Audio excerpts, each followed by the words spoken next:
Satnam, I'm Nirvair Khalsa, and here we are in the beautiful month of September.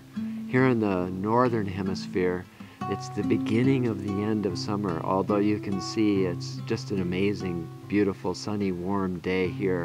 And we still have flowers blooming, this lovely trumpet vine behind me. And down under, it's springtime, and so you've got summer coming. Today we're going to, for this month, we're going to investigate lens and lever. There are certain concepts that Yogi Bhajan talked about, which is just the whole reason for the existence of the Yogi Bhajan library of teachings. These things he would mention occasionally. When you get a chance to actually do a search on lens and lever, you can understand kind of the entire, because he used that expression kind of as a shortcut to mean something. But if you can look at the references to exactly what he was referring to, you get a much bigger picture of the concept he was talking about. And it really is a fantastic concept. This idea of lens is, there are two things that really, he talked about expanding human being and expanding human consciousness. One is lens, and he meant it in the literal sense in terms of how that works, and that is you can see the unseen, right? With a microscope, you can see what you can't see normally. Lens. And lever, what can be moved that, what you're able to move that can't be moved. Right? A lever, like if you want to move a rock or something like that, you take a big stick. Lever and lens. And he talked about this in relation to as being kind of a foundation of Kundalini Yoga, and how you actually pursue the practice of the yoga through these two concepts, and how these concepts work in concert with each other.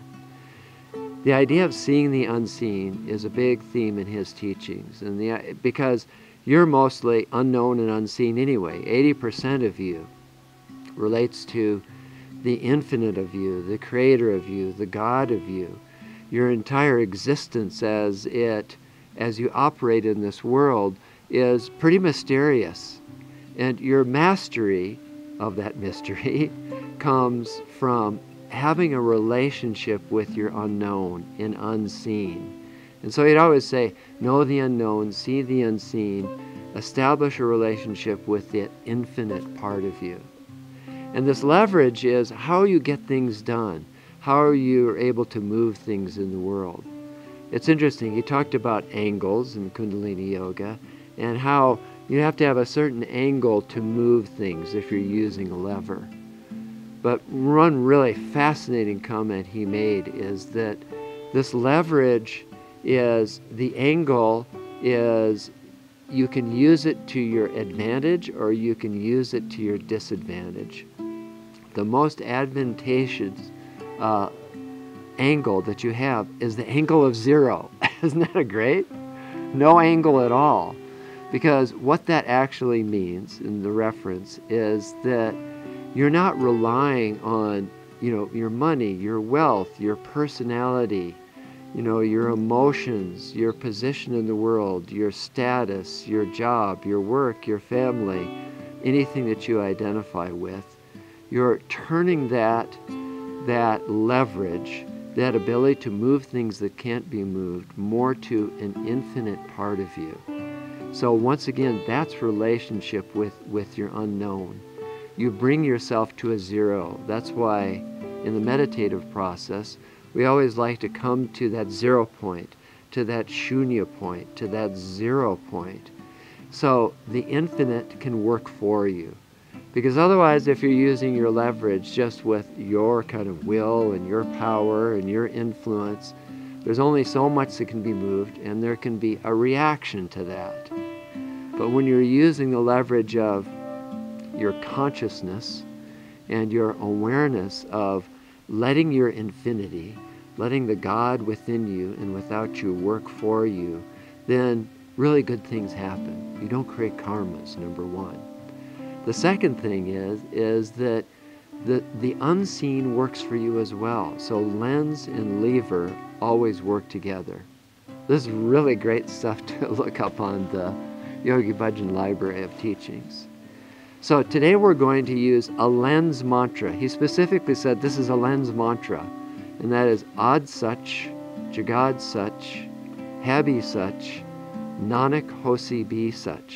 And it's used in several different meditations. Actually, kind of interesting, I came to shoot this video with Alessandra on this beautiful day, and I had a meditation in mind that I was going to use for it. But when I sat down, I realized it wasn't the one for today, or for the month of September. So we're going to do a different one. We're going to do the meditation for the Master's Touch, a lens mantra so you can see the unseen and you can relate to that larger part of yourself.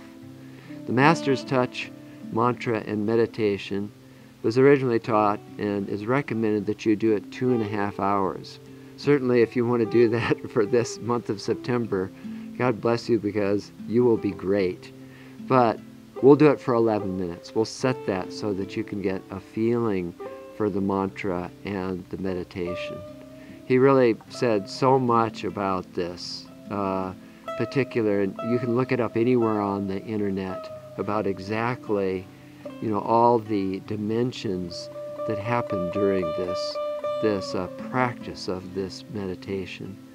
But basically what it is that it allows you to have the Master's touch, the mastery within you, a lens mantra to see the unseen.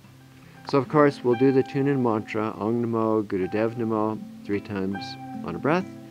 And then the mudra is this, and that is you're going to use your index finger, your Jupiter fingers.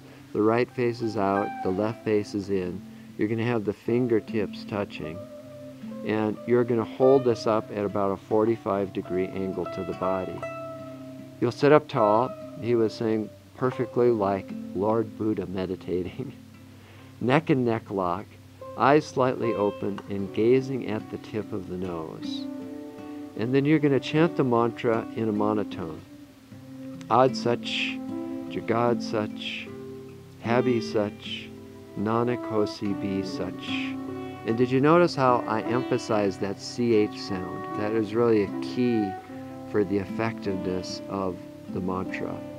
Now there's some great recordings of this. You can do it to a recording of, Gershuba did one. There are other ones out there done in monotone. Or you can just do it a cappella like this. Ad Sach, Jagad Sach, Habi Sach, Nanak Hosi Bi Sach, Ad Sach, Jagad Sach, Habi Sach, Nanak Hosi Bi Sach.